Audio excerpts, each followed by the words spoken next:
Em busca da primeira vitória no Campeonato Brasileiro, embalado pela goleada sobre o Iquique, o Galo enfrenta o Vitória neste domingo às 8h30, horário meio esquisito, lá no Mineirão, com promoção de ingressos para a massa marcar presença no Gigante da Pampulha. E aqui no Como os Caras Vêm, quadro do canal do Frossá, você sabe tudo sobre o Vitória, o adversário do Galo. A gente traz conversa com o setorista do Vitória, quem tá machucado, quem vai jogar, provável escalação, técnico tá pressionado, tudo isso você vai saber nesse vídeo aqui do canal do Frossá. Antes de começar o vídeo, eu te peço aquela moral de sempre, deixa o like aqui, se inscreva se não for inscrito, compartilhe com seus amigos esse vídeo e considere se tornar um membro, um sócio aqui do canal do Frossá, que ajuda muito o nosso trabalho. Esse quadro, como todos os outros, é um oferecimento de açaí, porque a bola já está rolando. E se tem uma coisa que o brasileiro gosta mais do que torcer pelo seu time, é economizar nas suas compras. No Açaí Atacado e Varejo você encontra os produtos com preço baixo, qualidade e variedade para torcer junto com seus amigos e com a sua família. No Açaí, torcer e economizar sempre dá jogo. Pensou futebol, pensou Açaí, o atacadista oficial do nosso futebol. E para contar para a gente como que chega o Vitória, o Leão, para esse jogo aqui em Belo Horizonte contra o Galo, a gente tem aqui o Leonardo Santiago, mais um que já participou aqui do canal do Frossá, sabe tudo sobre o Vitória. Chegou da Argentina, a gente vai falar sobre esse jogo do Vitória também, lá contra o Defensa e Justiça. Leonardo, muito obrigado por falar com a gente aqui do canal do Frossá. Leonardo que é do Canto Rubro Negro. E a primeira pergunta que eu vou fazer já, o time chega de um empate na Argentina contra o Defensa e Justiça, que é um time que está bem aí nos últimos anos, no cenário sul-americano. O Vitória chega com um bom resultado para esse jogo contra o Galo? Foi considerado um bom resultado lá, Leonardo? Obrigado. Primeiramente, agradeço pelo convite mais uma vez, Hugo. Um abraço para você, um abraço para Frossar também, para a galera que está assistindo. Bom, um empate por si só seria um bom resultado. O problema é que o Vitória tem uma vitória em 8 jogos e empatou com a Universidade Católica dentro do Barradão, estando com um a mais durante 25 minutos de jogo. Consegue empatar, mas não consegue a virada. E no 11 contra 11 não fez um bom jogo. O Vitória chega para pegar o Atlético Mineiro na pior fase do ano, eu digo isso tranquilamente. O Vitória que, apesar de ter empatado lá na Argentina, e de fato não sofreu muito, tem que ser justo, jogar na Argentina e não sofrer muito no jogo é um ponto positivo. É um Vitória que, quando tem a bola, não consegue jogar. Vitória que teve suas oportunidades lá na Argentina e em outros momentos dos jogos, na transição e contra-ataque, saindo em velocidade, porém erra muito na tomada de decisão individual. Quando o Vitória tem a bola, que o Vitória tenta propor um pouco mais, que o Vitória tenta achar um pouco mais desses espaços, o Vitória tem sérias dificuldades para jogar, o Vitória não consegue. A gente, inclusive, tem hoje um Thiago Carpini muito questionado, um Thiago Carpini que muitos torcedores querem sua demissão, outros que no mínimo questionam a sua permanência, um diretor de futebol também muito questionado, o Fábio Mota está sendo muito questionado, enfim, o Vitória pega o Galo com o pior momento do ano e é o que eu já falei até publicamente. Claro que a gente quer que ganhe, a gente entra para ganhar. Minha câmera por algum motivo esquentou, deixa eu dar uma ajustada aqui. Mas o fato é que, até minha foto da Argentina, porque na Sul-Americana vocês sabem que não pode imagem, né? Então a gente tem que se virar do jeito que dá. Mas é uma vitória que chega para pegar o Atlético Mineiro, onde o empate a gente está considerando algo interessante, porque infelizmente o Vitória não vem bem. O Vitória tomou 2-0 do Juventude na primeira rodada, merecendo. Eu arrisco a dizer, eu vi todos os jogos da primeira rodada que depois eu gravo para assistir. Foi a pior estreia da Série A do Vitória. O Vitória tomou 2-0 do Juventude de forma merecida. O Vitória pega o Flamengo no Barradão, que no primeiro tempo deveria ter tomado uns 5. E aí acaba conseguindo até achar um empate, tem uma bola para virar, mas depois é natural o Flamengo ganhar. Perder para o Flamengo é natural. O problema é a forma com que aconteceu. E a gente vai para a Argentina com um time que, mais uma vez, irritou o torcedor. Teve chance de ganhar, tem que ser justo. Acho que teve mais chances até do que o Defensa, mas esbarrou mais uma vez na tomada de decisão. Então, vitória que, infelizmente, chega em BH. Muito diferente do ano passado. Ano passado a gente estava em uma crescente. A gente toma 2-0 no primeiro tempo, poderia ter tomado mais também. Segundo tempo empata, poderia ter virado, mas hoje a gente chega muito pior do que chegou ano passado, sem dúvida. E me ajuda a entender um pouco como que você falou que o Vitória viveu hoje o pior momento e voltando aqui na memória, puxando, você me corrige se eu estiver errado, o Vitória estava até invicto até aquela derrota para o Náutico, se eu não me engano, na Copa do Brasil, né? Era o início de ano muito bom, a sequência de um ano passado que foi muito bom, pelo que eu vi do Vitória. O que aconteceu? Aquela eliminação ali foi um baque? O que você acha que aconteceu de lá para cá, desde aquele jogo contra o Náutico? Na verdade, no canto rubro-negro, a gente sempre pontuou todos os problemas, mesmo na invencibilidade. Não é que a invencibilidade fosse mentirosa, não era isso. Nem tanta alçada, nem tanta terra. Mas a gente tinha problemas, mesmo com o Vitória ganhando, a gente tinha problemas. A gente tinha uma Vitória que, por exemplo, pegava os times do Campeonato Baiano, dava 2-0 e não dava 5 por falta de qualidade dos atacantes. O Vitória que quando enfrentava equipes com bloco um pouco mais baixo, com dobra no corredor lateral, que tirava nosso jogo, que é muito lateralizado, o Vitória não conseguia jogar até mesmo no Campeonato Baiano. E a gente foi pontuando isso. E o resumo de todos os problemas foi o jogo contra o Náutico. Foi uma equipe que muitas vezes tirava amplitude com a linha de 5, uma equipe que tirava nosso jogo lateral, colocava muitos jogadores na zona da bola do lado, a gente não conseguia jogar e o Náutico mereceu a classificação. Eu não diria que a crise começou no Náutico, mas o Náutico foi o resumo de todos os problemas dos últimos 3 meses. O Vitória aqui, por exemplo, ainda busca um centroavante. Desde dezembro o Vitória tentou inúmeros centroavantes, chegou a tentar 7 centroavantes. Em junho do ano passado, o Rodrigo Rodrigues foi especulado nessa busca do centroavante, demora muito. E Renato Kaiser, que foi o centroavante contratado, não vai para BH, ainda vai levar mais 10 dias para se recondicionar para jogar. Então é uma Vitória que, mesmo na invencibilidade, tinha muitos problemas. A gente pontuava esses problemas, a gente pontuava essas carências do elenco. O Vitória precisa de um lateral esquerdo. Até contratou o Maicon Jesus, que é do Galo, por empréstimo de graça, com opção de compra de 600 mil euros, caso queira comprar o atleta. É um atleta que vai ser observado para o profissional e para o sub-20 também, porque ele tem idade sub-20 ainda, apesar de ter ido muito bem no Noroeste. E é isso, é uma invencibilidade que tudo bem, era boa, era óbvio que é interessante você se manter invicto por tanto tempo, porque a invencibilidade também contava a Série A. Eu vi algumas pessoas de fora falando, mas é só no Campeonato Baiano. Não, a invencibilidade contou jogo contra Flamengo, Grêmio, Fortaleza, Botafogo, Criciúma. Então, no ano passado, era uma invencibilidade justa, porque o Vitória de fato foi muito bem nesses jogos e conseguiu escapar de forma antecipada, indo para a Sul-Americana e tudo mais. Mas esse ano a gente tinha inúmeras carências e aí depois do Náutico acabou. Que a gente teve essas carências sendo ainda mais expostas e a gente não conseguiu corrigir. A gente sai para o Náutico, a gente perde o Campeonato Baiano para o Bahia do Barradão, a gente começa muito mal na Série A e a gente ainda não ganha a Sul-Americana. Então, são problemas que ainda não foram corrigidos e é sem dúvida o pior momento do Vitória no ano. Você falou aí de centroavante, ano passado vocês tinham o Alejandro, que a gente conhece bem, que fez um ótimo brasileiro. E aí, pensando em outras peças também, você falou de lateral esquerdo, o Lucas Esteves, vocês perderam para o Grêmio, o Wagner Leonardo, mesma coisa. Você acha que houve uma queda na qualidade do elenco mesmo do Vitória do ano passado para esse? As reposições não foram tão boas quanto as peças que saíram?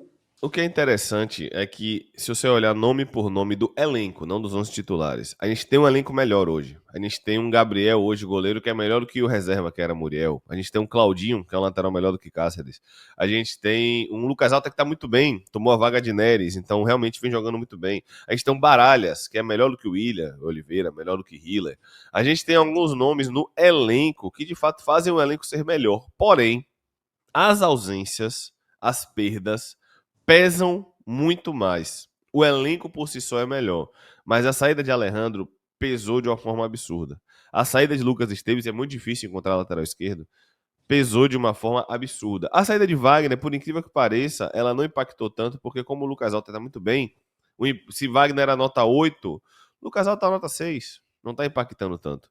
Mas se o Esteves era nota 8, 7,5, um Jamerson é nota 4. O Hugo é nota 3. Então, o impacto da saída de Esteves e de Alejandro, esses dois, é o que eu considero o principal. O elenco por si só, a gente tem opções melhores, mas nos 11 titulares, o lateral esquerdo e o centroavante fazem com que tudo se torne um grande problema. Já vou aproveitar, você citou vários nomes aí, a gente sempre gosta de pedir para o nosso convidado fazer uma provável escalação em uma comentada, assim, o goleiro é tal, ele tá bem, tá mal, o lateral é tal, tá bem, tá mal, ele é assim, assado. Se você puder fazer pra gente já mata essa escalação de uma vez. O que é interessante é que hoje a gente está no dia 12 de abril e o torcedor do Vitória ainda não sabe qual é o time titular do Vitória. Carpini ainda fala que busca o time, mas ele busca o time também, muitas vezes por insistências dele, né? Ele acaba insistindo muito. Eu não sou contra o treinador ter convicção. Todo treinador tem convicção. Mas a linha tênue de ser convicção e de ser teimosia é a entrega, é o resultado. E hoje tá virando teimosia porque os jogadores que ele insiste não estão entregando o resultado. O goleiro, com certeza, é o Lucas Arcanjo, que talvez seja o jogador mais regular do Vitória no ano. Bom goleiro aqui da base. Já é hoje o segundo goleiro que mais vestiu a camisa da história do Vitória. Arcanjo chegou a 190, mais de 190 jogos, se eu não me engano, com a camisa do Vitória, revelado na base. Quando o Vitória caiu para a Série C, ele estava. Quando subiu da C para B, ele estava. Quando foi campeão na Série B, ele estava. Quando foi para a Sul-Americana, ele estava. Então o goleiro tem muita história aqui. Lateral direito, acredito que seja Claudinho, mas não me surpreenderia se ele fosse com Cáceres. Meu titular é Claudinho, não só o meu, mas de 90% da torcida. É Claudinho. Mas Carpini gosta muito de Cáceres e como o Claudinho jogou 90 minutos seguidos 2 vezes, pode ser que ele dê uma segurada e vá com o Cáceres. Zaga, Lucas Alter, com certeza. O jogador mais regular do Vitória aí na defesa. Com o Zé Marcos, que era do Juventude, que vem evoluindo. Não passa a mesma segurança ainda, mas vem evoluindo. A jogo vem melhorando. E a lateral esquerda, que é um grande problema. Pode ser Jamerson. Aliás, desculpa, só pode ser Jamerson, porque Hugo nem relacionado foi. O Vitória fez uma viagem casada, relacionou 26 da Argentina chegar direto em BH. E Hugo nem foi. Então o lateral esquerdo só pode ser Jamerson. Baralhas é um dos volantes. Aí no segundo volante é outra posição carente. É uma eterna dúvida. A gente não sabe se joga o William Oliveira, se joga Hila, se joga Ronald. Independente de quem joga, ninguém aí tá bem. Só o Baralhas de primeiro volante tá bem. E Mateuzinho, que é o meia, que chegou a jogar machucado na final do Campeonato Baiano. Vitória que até hoje não conseguiu achar um substituto para Mateuzinho. Ele que jogou machucado, parece que agora, ele até deu entrevista lá na Argentina, falando que está já bem curado, mas ainda está nitidamente sem ritmo, nitidamente cansando. Mas deve ser Mateuzinho de fato. E aí entra o problema. Na frente é Eric.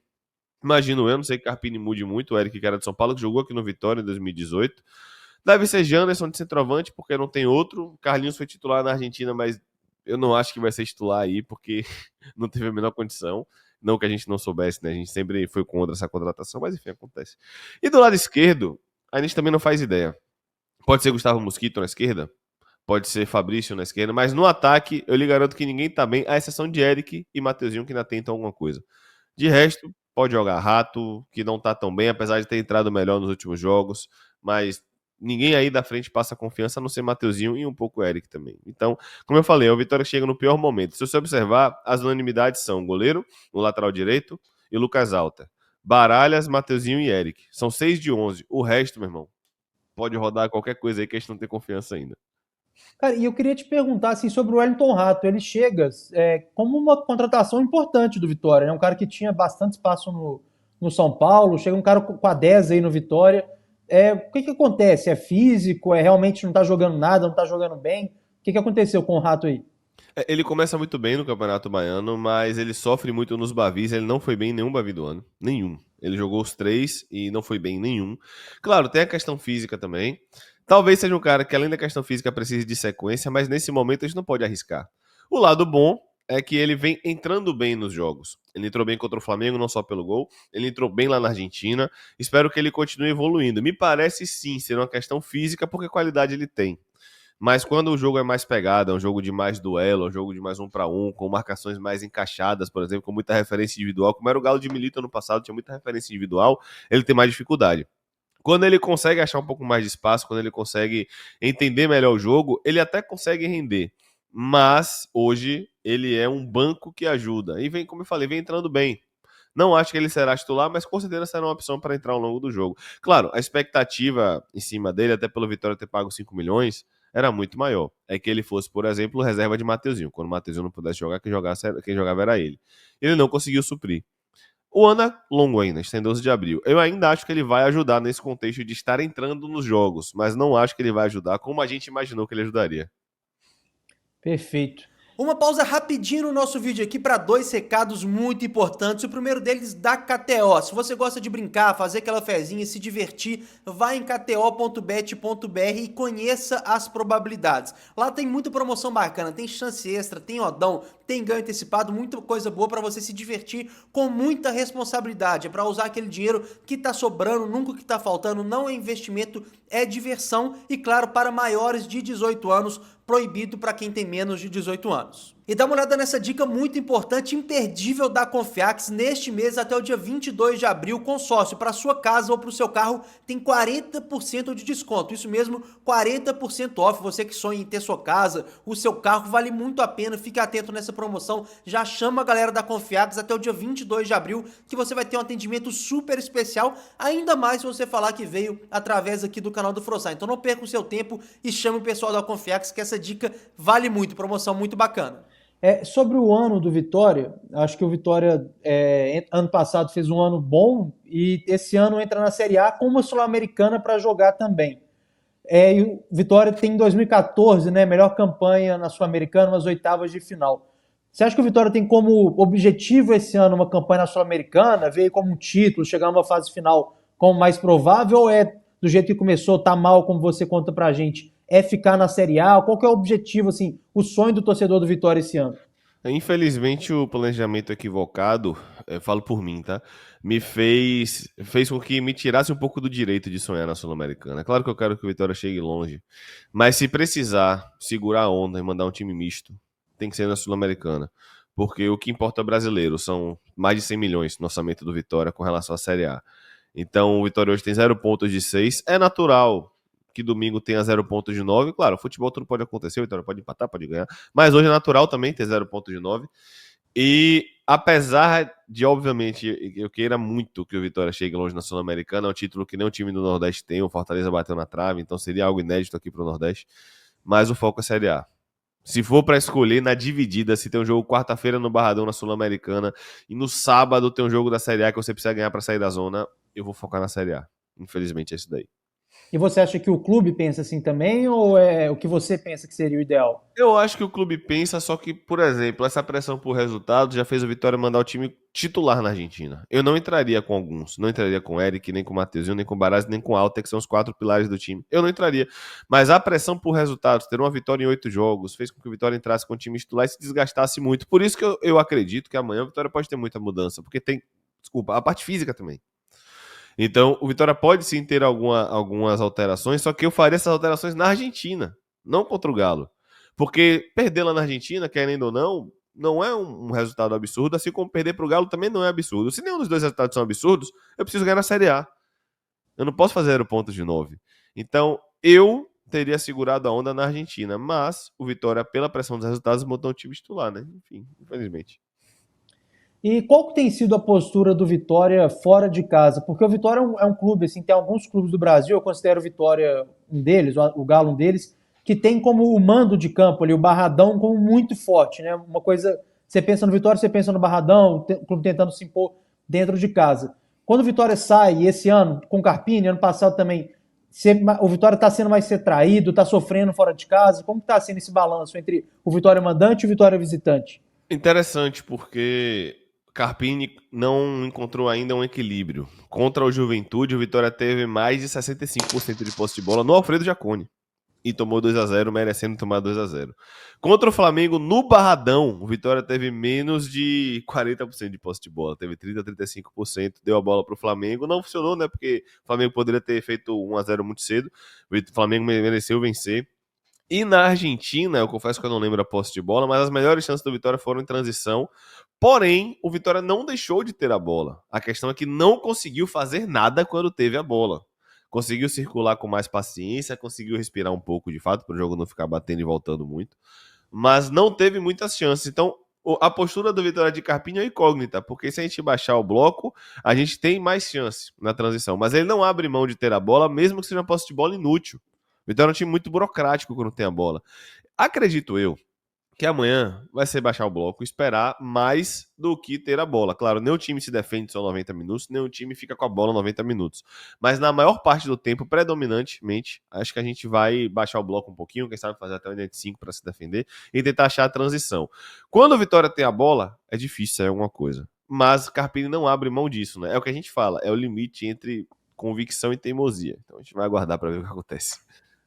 E a gente já caminhando para o final, mas foi engraçado, curioso, na última zona mista, o Hulk, ano passado ele não jogou contra o Vitória, né? O clube que revelou ele, nenhum dos dois. E ele foi perguntado sobre como que é esse encontro para ele, e ele é um cara que sempre fala com muito carinho do Vitória, mesmo tendo jogado pouco no profissional, ele fala com muito carinho do Vitória sempre, e falou que se fizer gol vai comemorar daquele jeito, que não comemora, em respeito ao Vitória e tudo mais. Eu queria saber, o Hulk tem muito carinho com o torcedor do Vitória, como que é o torcedor do Vitória com o Hulk? Por ele ter esse carinho, é um carinho recíproco? Como que o torcedor do Vitória vê o Hulk? Não só um carinho recíproco, como constantemente a galera fala, rapaz, esse cara tem que voltar logo, esse cara tem que voltar logo. Ele foi um cara que subiu na Série C, realmente não fez muitos jogos, mas ele saiu daqui, se eu não me engano, já diretamente para a Europa. E ele sempre fala com muito carinho, tem até uma história dele no podcast, você deve ter visto, que o Vitória se comprometeu a dar a casa para ele na época e tal, para a família dele. Então, também por isso, né? Não entre aspas, só pela passagem, mas pela forma com que ele foi recebido aqui, pela forma com que o clube tratou ele. E foi a primeira oportunidade dele, de fato, né? Então, que bom que ele ainda lembra, deixa eu até dar uma olhada aqui, do Vitória, ele sai e vai direto para o Japão. Vai pro Exatamente, ele vai Japão, direto isso. para o Japão e depois para o Porto. Então ele tem esse carinho realmente com o Vitória. Vendo de fora, tá? Ele parece ser um cara que realmente não esquece de onde veio, parece ser um cara humilde em muitos momentos. E tomara que ele não faça gol amanhã, porque eu não quero que ele faça, não. Mas a gente tem muito carinho por ele e, claro, a galera fala, rapaz, ele tem que vir aposentar aqui, rapaz. Ele tem que aposentar aqui, obviamente.